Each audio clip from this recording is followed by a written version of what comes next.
to listen to Ronald Wright give the third of this year's Massey Lectures, collectively called A Short History of Progress. Tonight from the Place Riel Theatre at the University of Saskatchewan in Saskatoon, Fool's Paradise, the third of the 2004 Massey Lectures. Here's Ronald Wright.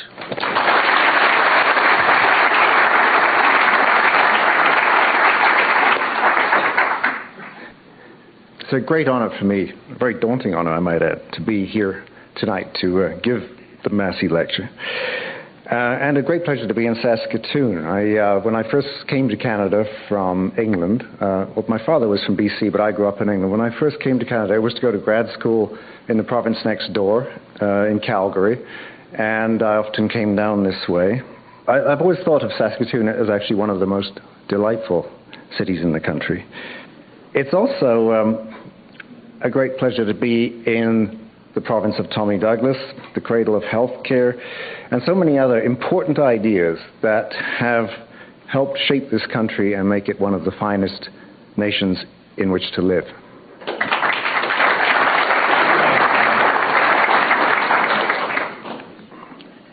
From there to the third lecture, entitled Fool's Paradise. The greatest wonder of the ancient world is how recent it all is. No city or monument is much more than 5,000 years old. Only about 70 lifetimes of 70 years have been lived end to end since civilization began. Civilization's entire run, therefore, occupies a mere 0.002% of the 2.5 million years since our first ancestor sharpened a stone. In the last lecture, I outlined the rise and fall of man the hunter in the Old Stone Age, and how his very progress, his perfection of weapons and techniques, led directly to the end of hunting as a way of life, except in places such as the North American prairies, where conditions favored the prey. Next came the discovery of farming, likely by women, during the New Stone Age or Neolithic in several parts of the world. And from that grew our experiment of civilization, which began as many independent enterprises, but in the last few centuries has coalesced, mainly by hostile takeover, into one big system that covers the earth. There are signs that this experiment, like hunting, is now in danger of falling victim to its own success. In the previous talks, I mentioned nuclear weapons and greenhouse gases. The big bang in the atom is obviously far deadlier than the small bangs in millions of engines, but if we are unlucky or unwise, both could end civilization on its present scale. Much simpler technologies have proved fatal in the past. Sometimes the trouble lies in a particular invention or idea, but it also lies in social structure, in the way people tend to behave when squeezed together in urban civilizations, where power and wealth rise upwards and the many are ruled by the few. In this talk, I want to speak about two traps sprung by progress. One on a small Pacific island, the other on the plains of Iraq. The wrecks of our failed experiments lie in deserts and jungles like fallen airliners whose flight recorders can tell us what went wrong. So archaeology is perhaps the best tool we have for looking ahead, because it provides a deep reading of the direction and momentum of our course through time, what we are, where we have come from, and therefore where we are most likely to be going. Unlike written history, which is often highly edited, archaeology can uncover the deeds we have forgotten or have chosen to forget. A realistic understanding of the past is quite a new thing, a late fruit of the Enlightenment, although people of many times have felt the tug of what the Elizabethan antiquarian William Camden called the back-looking curiosity. Antiquity, he wrote, hath a certain resemblance with eternity. It is a sweet food of the mind. Not everyone's mind was so open in his day. A Spanish viceroy of Peru, who had just seen the Inca capital high in the Andes with its walls of giant stones fitted like gems, wrote back to his king, "I have examined the fortress that the Incas built, which shows clearly the work of the devil. For it does not seem possible that the strength and skill of men could have made it." Even today, some opt for the comforts of mystification, preferring to believe that the wonders of the ancient world were built by Atlanteans, gods, or space travelers, instead of by thousands toiling in the sun. Such thinking robs our forerunners of their due, but us of their experience, because then one can believe whatever one likes about the past without having to confront the bones, potsherds, and inscriptions which tell us that people all over the world, time and again, have made similar advances and mistakes. About 2 centuries after the Spanish invasion of Peru, a Dutch fleet in the South Seas, far to the west of Chile and below the Tropic of Capricorn, came upon a sight hardly less awesome and even more inexplicable than the megalithic buildings of the Andes.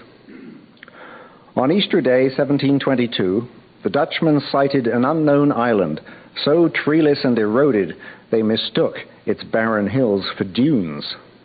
They were amazed as they drew near to see hundreds of standing stone images as tall as an Amsterdam house.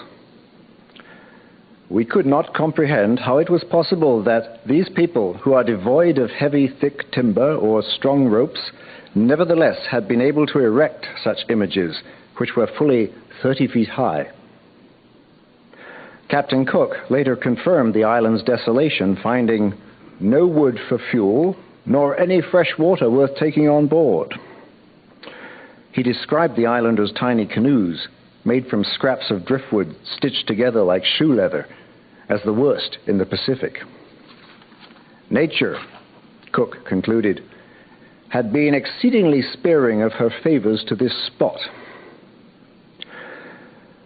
The great mystery of Easter Island that struck all early visitors was not just that these colossal statues stood in such a tiny and remote corner of the world, but that the stones seemed to have been put there without tackle, as if set down from the sky. The Spaniards who had credited the devil with the splendors of Inca architecture were merely unable to recognize another culture's achievements. But even scientific observers could not, at first, account for the megaliths of Easter Island. The figures stood there mockingly, defying common sense. We now know the answer to the riddle, and it's a chilling one. With all due respect to Captain Cook, nature had not been unusually stingy with her favors. Pollen studies of the island's crater lakes have shown that it was once well-watered and green, with rich volcanic earth supporting thick woods of the Chilean wine palm, a fine timber that can grow as big as an oak. No natural disaster had changed that, no eruption, no drought or disease. The catastrophe on Easter Island was man.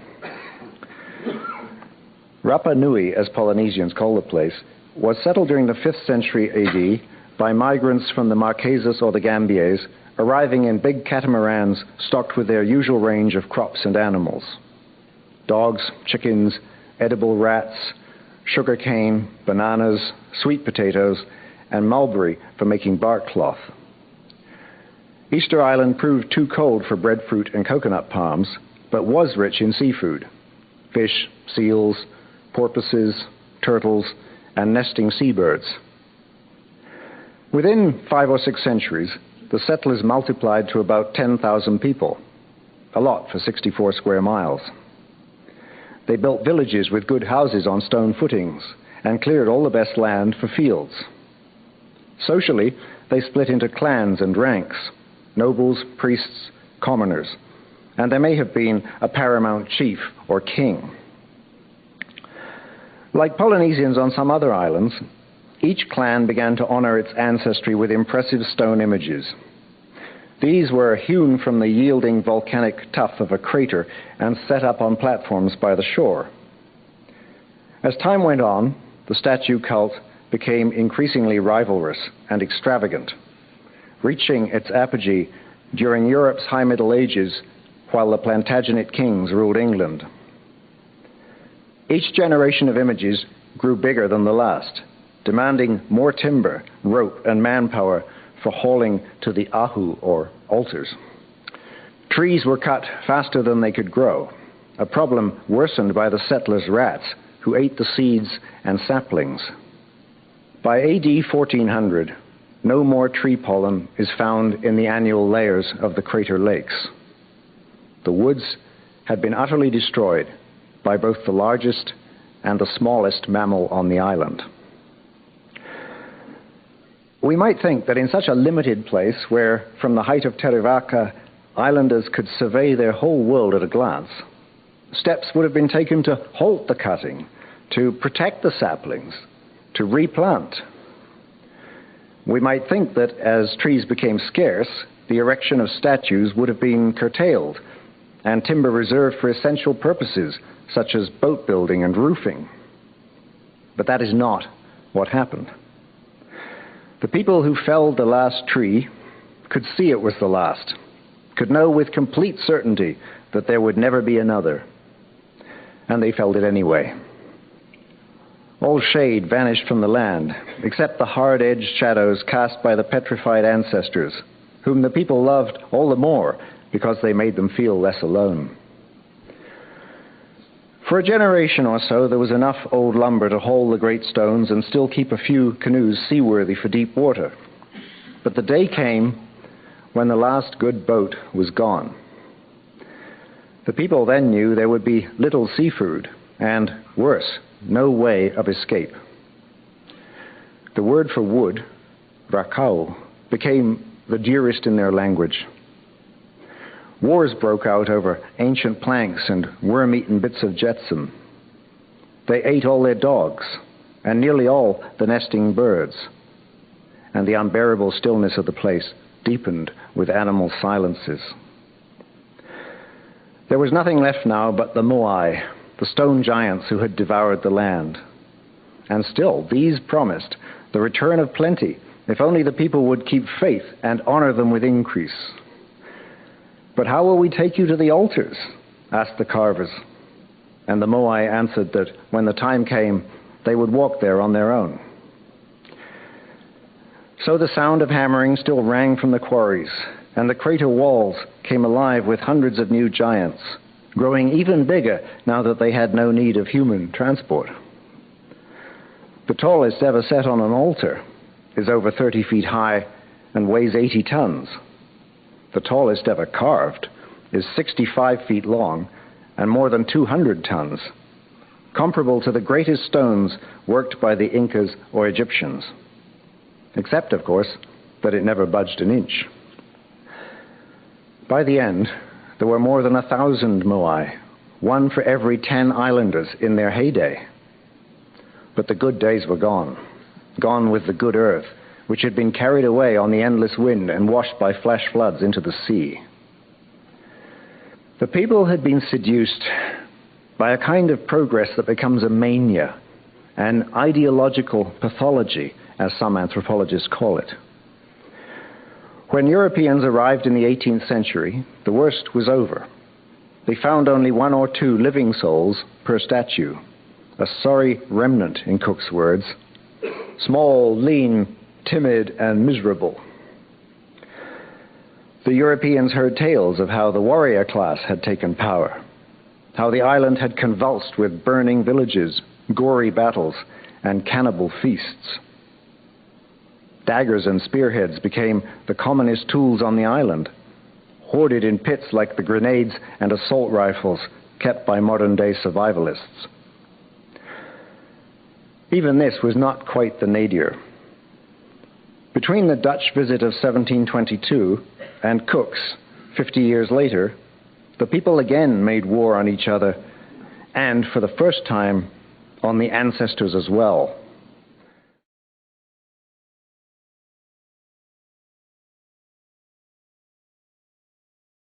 Cook found Moai toppled from their platforms, cracked and beheaded, the ruins littered with human bones.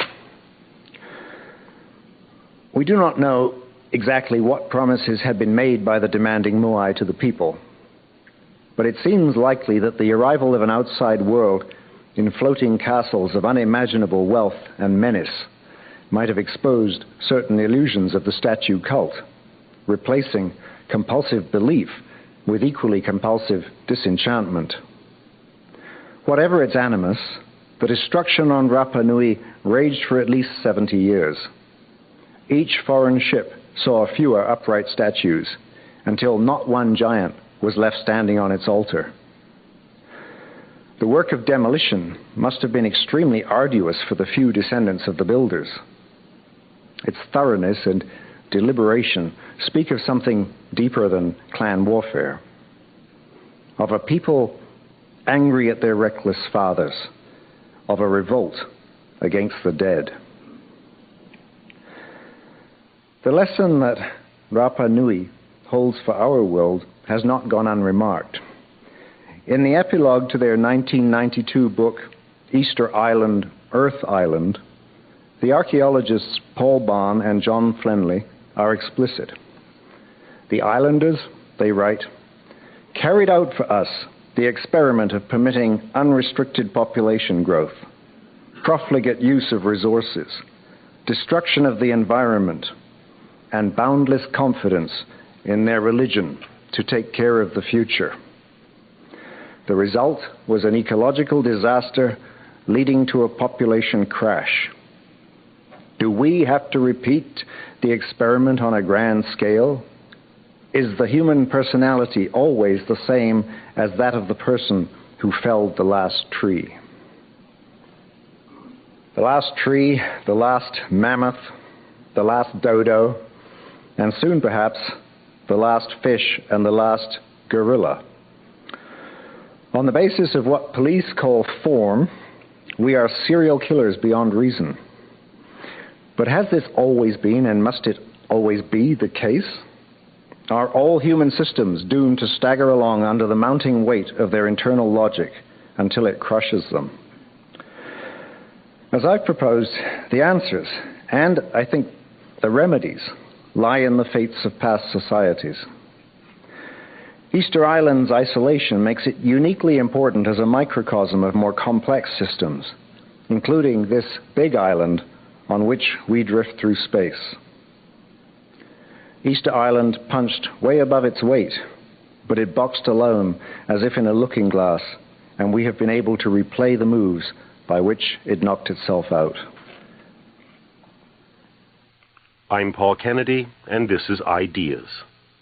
From the Place Riel Theatre at the University of Saskatchewan in Saskatoon, you're listening to Fool's Paradise, the third of Ronald Wright's 2004 Massey Lectures, A Short History of Progress. Some writers, seeing history in terms of weapons and winners, have overemphasized the different rates at which cultures and continents developed. What strikes me as more surprising and highly significant for finding out what kind of creature we humans are is how little time it took people to do very similar things independently all around the world, even though they were working within different cultures and ecologies. By 3,000 years ago, civilization had arisen in at least 7 places: Egypt, Mesopotamia, the Mediterranean, India, China, Mexico, and Peru.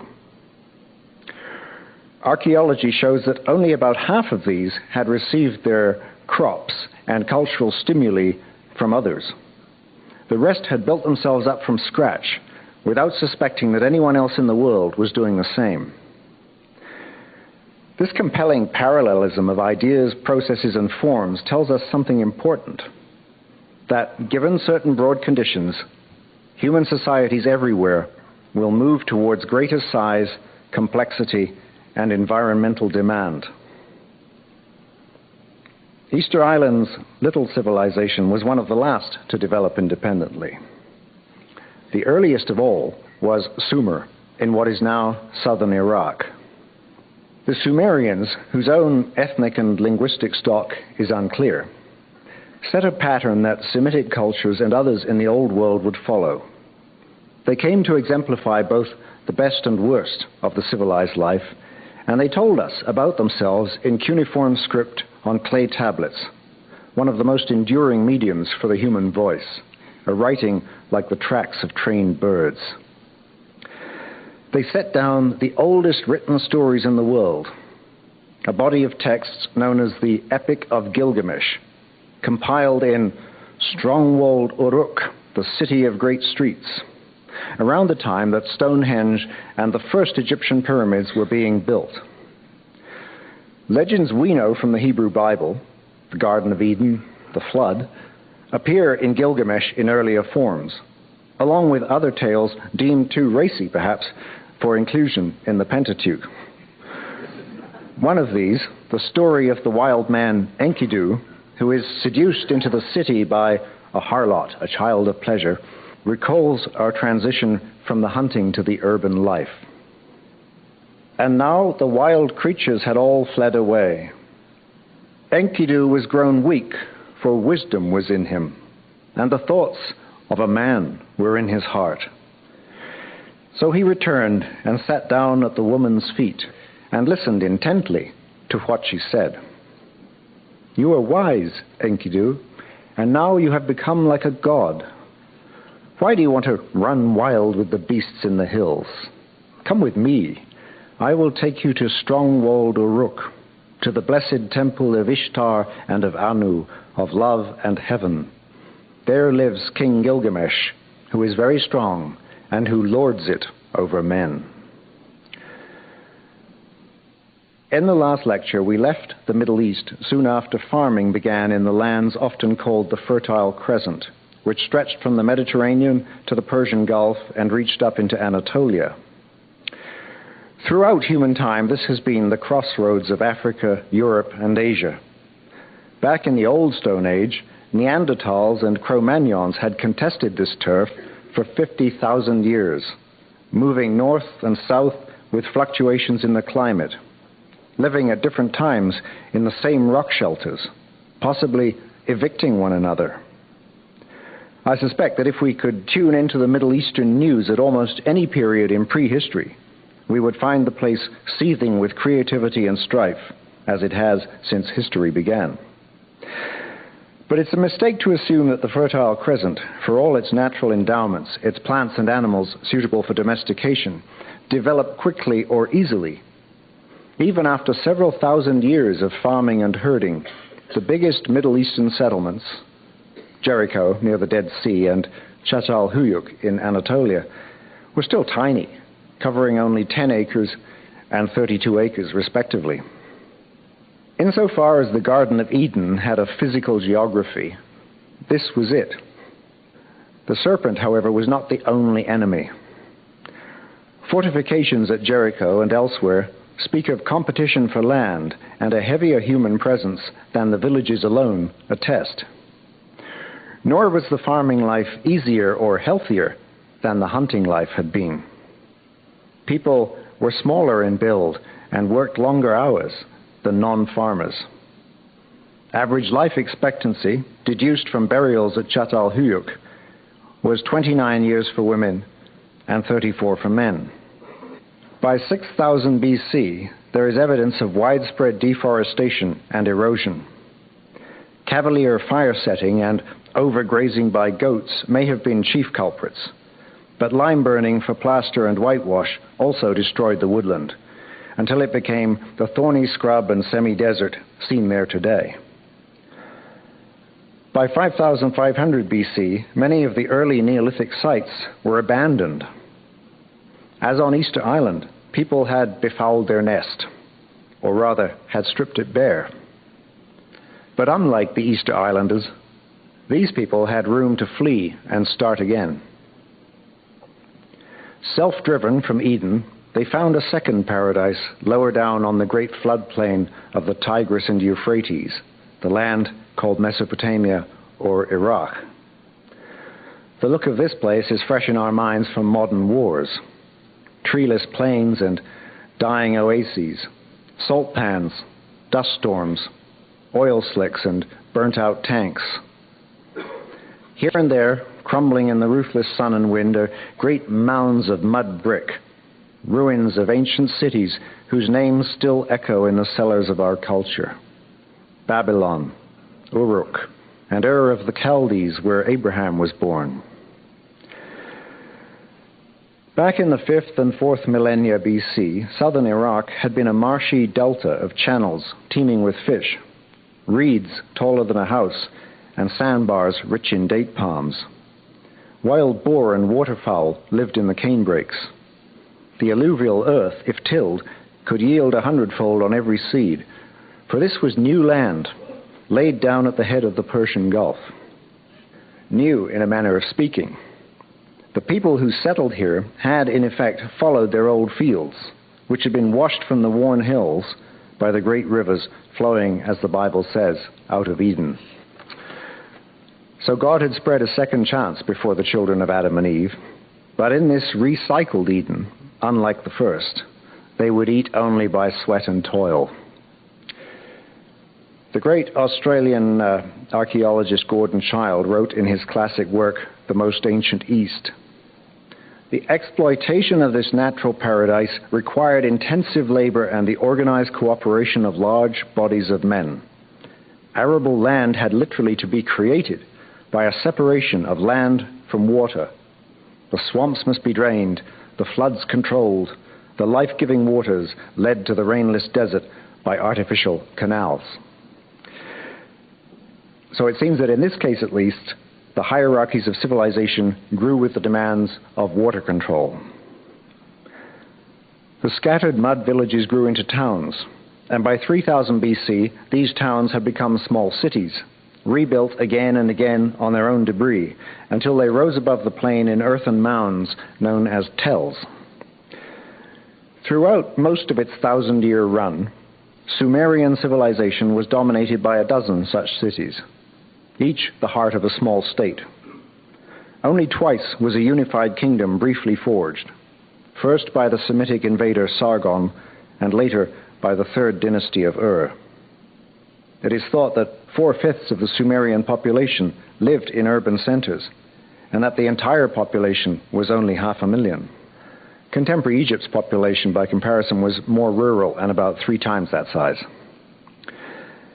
In the early days, Sumerian land was owned communally, and people brought their crops, or at least their surplus, to the city shrine, where a priesthood looked after human and divine affairs, watching the stars, directing irrigation works, improving the crops, brewing and winemaking, and building ever grander temples.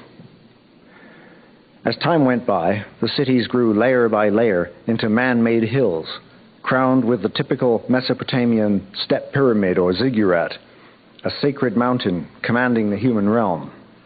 Such were the buildings the Israelites later lampooned as the Tower of Babel. The priesthoods, which had started as village cooperatives, also grew vertically to become the first corporations, complete with officials and employees, undertaking the not unprofitable task of administering the gods' estates. The plains of southern Iraq were rich farmland, but lacked most other things town life required: timber, flint, obsidian, metals, and every block of stone for building, carving, and food grinding had to be imported in return for grain and cloth. So wheeled carts, yoked oxen, and the use of copper and bronze developed early.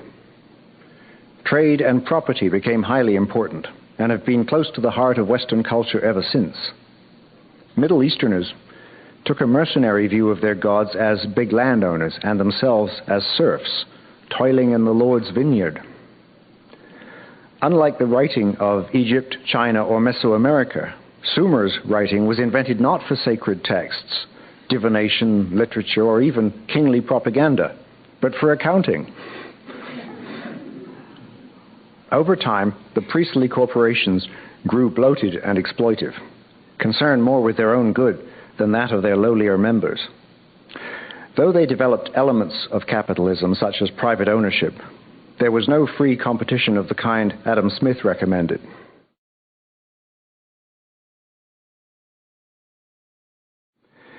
The Sumerian corporations were monopolies, legitimized by heaven, somewhat like medieval monasteries or the fiefdoms of televangelists. Their way of life, however, was far from monastic, as the temple harlotry in Gilgamesh implies. The Sumerian priests may have been sincere believers in their gods, although ancient people were not exempt from manipulations of credulity. At their worst, they were the world's first racketeers, running the eternal money spinners: protection, booze, and girls. The protection initially offered by the priesthood was from the forces of nature and the wrath of the gods. But as the Sumerian city-states grew, they began to make war amongst themselves. Their wealth also drew raids from mountain and desert folk who, though less civilized, were often better armed. So it was that Uruk, at 1,100 acres and 50,000 people, by far the biggest Sumerian city, became strong-walled, the wonder of its world. Having invented irrigation, the city, the corporation, and writing, Sumer added professional soldiers and hereditary kings. The kings moved out of the temples and into palaces of their own, where they forged personal links with divinity, claiming godly status by virtue of descent from heaven, a notion that would appear in many cultures and endure into modern times as divine right. With kingship came new uses for writing, dynastic history and propaganda, the exaltation of a single individual. As Bertolt Brecht dryly reflects in his poem about a worker looking at the pyramids, "The books are filled with names of kings. Was it kings who hauled the craggy blocks of stone? Young Alexander conquered India. He alone?" By 2500 BC, the days of collective landholding by city and corporation were gone. The fields now belonged to lords and great families. The Sumerian populace became serfs and sharecroppers, and beneath them was a permanent underclass of slaves, a feature of Western civilization that would last until the 19th century after Christ. States arrogate to themselves the power of coercive violence, the right to crack the whip, execute prisoners, send young men to the battlefield.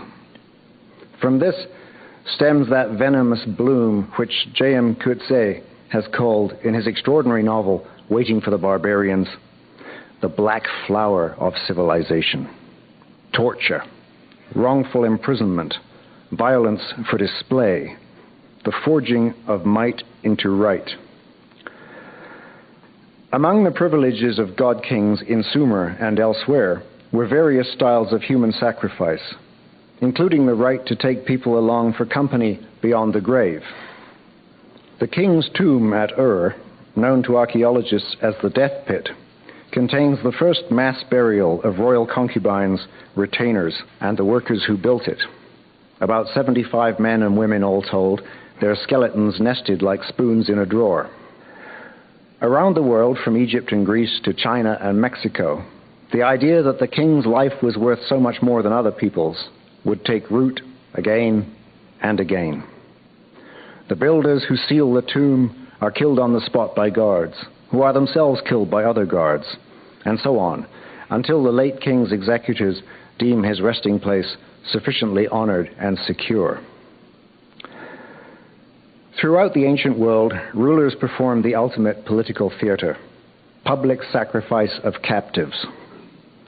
As a 19th century Ashanti king in what is now Ghana candidly told the British, "If I were to abolish human sacrifice, I should deprive myself of one of the most effectual means of keeping the people in subjection." The British, who at that time were tying Indian mutineers across the mouths of cannon and blowing them in half, scarcely needed such advice. Each culture has its codes and sensibilities. In Mexico, the Spanish conquistadors were appalled by the ritual slaughter of prisoners done with a blade to the heart. But the Aztecs were equally horrified when they saw the Spaniards burn people alive. Violence is as old as man, but civilizations commit it with a deliberation that lends it special horror. In the death pit of Ur, we can foreglimpse all the mass graves to come, down through 5,000 years to Bosnia and Rwanda, and full circle to the Iraq of Saddam Hussein, who, like the ancient kings of that land, had his name stamped on the bricks used to rebuild their monuments.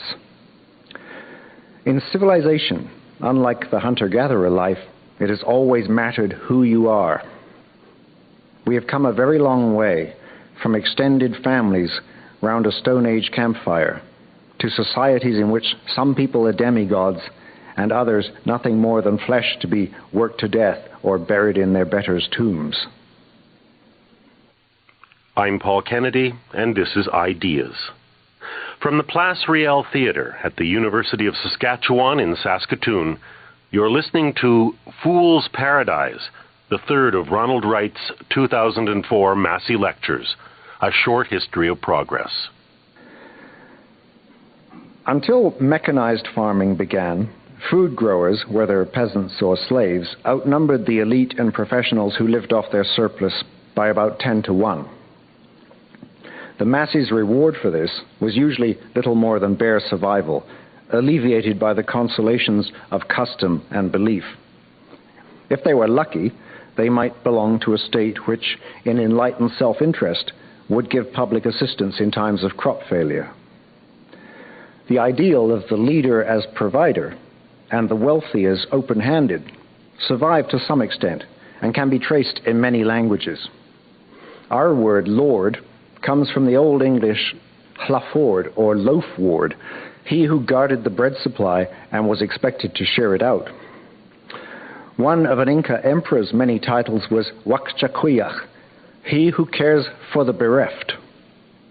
The chiefs of Hawaii were warned by their elders against hoarding food or goods for themselves. The hands of the ari'i must always be open. On this rests your prestige. And it was said of the Chinese emperors that their first duty was to feed their people. The truth is that China, like most agrarian societies, lurched from famine to famine well into modern times. Effective food security was as rare in the past as it is today in the Third World. Most ancient states did not have the storage or transport to deal with anything worse than a minor crisis. The Incas and Romans were probably the best at famine relief, and it's no coincidence that both were very large empires spread over several climatic zones with good warehousing, roads, and sea lanes. A small civilization such as Sumer, dependent on a single ecosystem and without high ground, was especially vulnerable to flood and drought. Such disasters were viewed then as now as acts of God or gods. Like us, the Sumerians were only dimly aware that human activity was also to blame. Floodplains will always flood, sooner or later, but deforestation of the great watersheds upstream made inundations much fiercer and more deadly than they would otherwise have been. Woodlands, with their carpet of undergrowth, mosses, and loam, worked like great sponges, soaking up rainfall and allowing it to filter slowly into the earth below. Trees drink up water and breathe it into the air.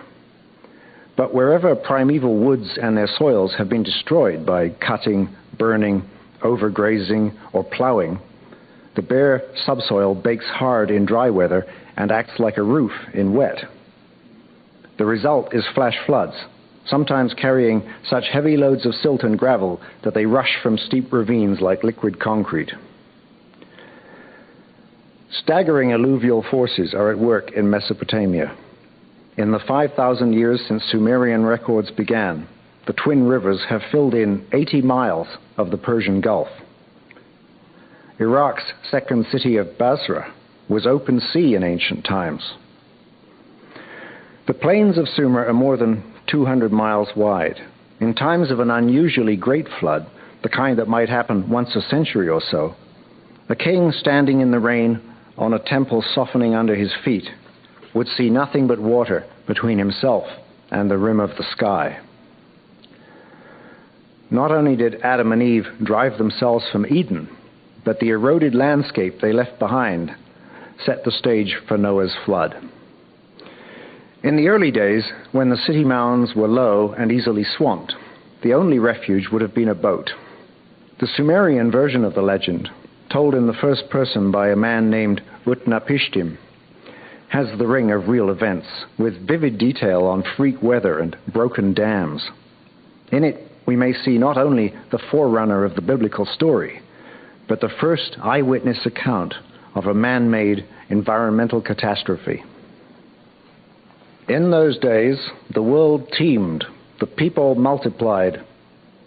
Enlil heard the clamor, and he said to the gods in council, "The uproar of mankind is intolerable, and sleep is no longer possible." So the gods agreed to exterminate mankind.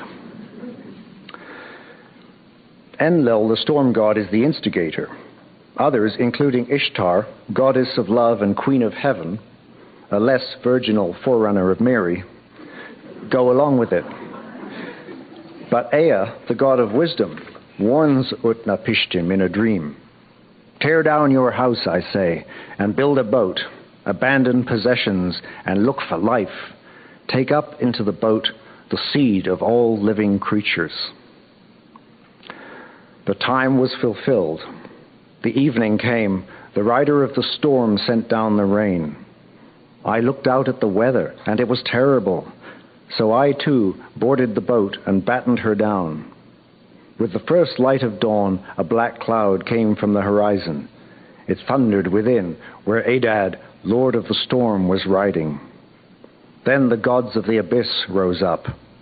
Nergal pulled out the dams of the nether waters. Ninurta, the warlord, threw down the dikes. And the god of the storm turned daylight to darkness when he smashed the land like a cup. For 6 days and nights the winds blew. Torrent and tempest and flood overwhelmed the world. When the 7th day dawned, I looked at the face of the world, and there was silence. All mankind was turned to clay. The surface of the sea stretched as flat as a rooftop. I opened a hatch, and the light fell on my face. Then I bowed down low. I sat down and I wept, for on every side was the waste of water. Utnapishtim sends out birds to find land. When the waters start to go down, he burns incense to draw down the gods. But his wording hints that the real attraction is the stench of corpses in the mud. The gods, he says, gathered like flies over the sacrifice.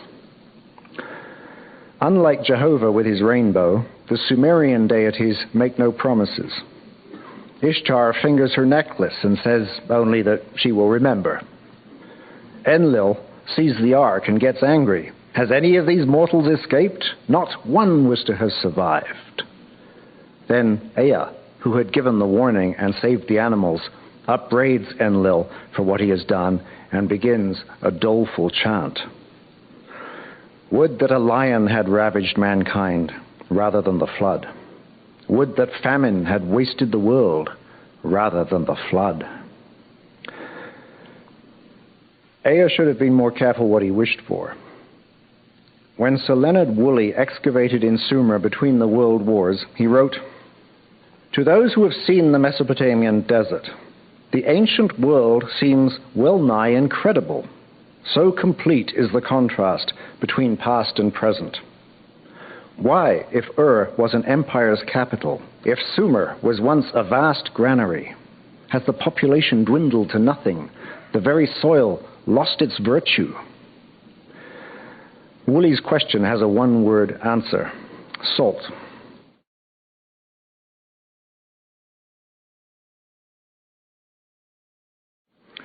Rivers rinse salt from rocks and earth and carry it to the sea. But when people divert water onto arid land, much of it evaporates and the salt stays behind. Irrigation also causes waterlogging, allowing brackish groundwater to seep upwards. Unless there is good drainage, long fallowing, and enough rainfall to flush the land, irrigation schemes are future salt pans. Southern Iraq was one of the most inviting areas to begin irrigation, and one of the hardest in which to sustain it. One of the most seductive traps ever laid by progress. After a few centuries of bumper yields, the land began to turn against its tillers. The first sign of trouble was a decline in wheat, a crop that behaves like the coal miner's canary. As time went by, the Sumerians had to replace wheat with barley, which has a higher tolerance for salt. By 2500 BC, wheat was only 15% of the crop, and by 2100 BC, Ur had given up wheat altogether. As builders of the world's first great watering schemes, the Sumerians can hardly be blamed for failing to foresee their new technology's consequences. But political and cultural pressures certainly made matters worse. When populations were smaller, the cities had been able to sidestep the problem by lengthening fallow periods, abandoning ruined fields, and bringing new land under production, albeit with rising effort and cost. But after the mid-3rd millennium, there was no new land to be had. Population was then at a peak, the ruling class top-heavy, and chronic warfare required the support of standing armies, nearly always a sign and a cause of trouble. Like the Easter Islanders, the Sumerians failed to reform their society to reduce its environmental impact. On the contrary, they tried to intensify production, especially during the Akkadian Empire and their swan song under the 3rd dynasty of Ur, which fell in 2000 BC. The short-lived empire of Ur exhibits the same behavior as on Easter Island, sticking to entrenched beliefs and practices, robbing the future to pay the present, spending the last reserves of natural capital on a reckless binge of excessive wealth and glory. Canals were lengthened, fallow periods reduced, population increased, and the economic surplus concentrated on Ur itself to support grandiose building projects. The result was a few generations of prosperity for the rulers, followed by a collapse from which southern Mesopotamia has never recovered. By 2000 BC, scribes were reporting that the earth had turned white with salt. All crops, including barley, were failing. Yields fell to 1/3 of their original levels. The Sumerians' 1,000 years in the sun of history came to an end. Political power shifted north to Babylon and Assyria, and much later, under Islam, to Baghdad. Northern Mesopotamia is better drained than the south, but even there, the same cycles of degradation would be repeated by empire after empire down to modern times. No one, it seems, was willing to learn from the past. Today, fully half of Iraq's irrigated land is saline, the highest proportion in the world, followed by the other 2 centers of floodplain civilization, Egypt and Pakistan. As for the ancient cities of Sumer, a few struggled on as villages, but most were utterly abandoned. Even after 4,000 years, the land around them remains sour and barren, still white with the dust of progress. Thank you very much.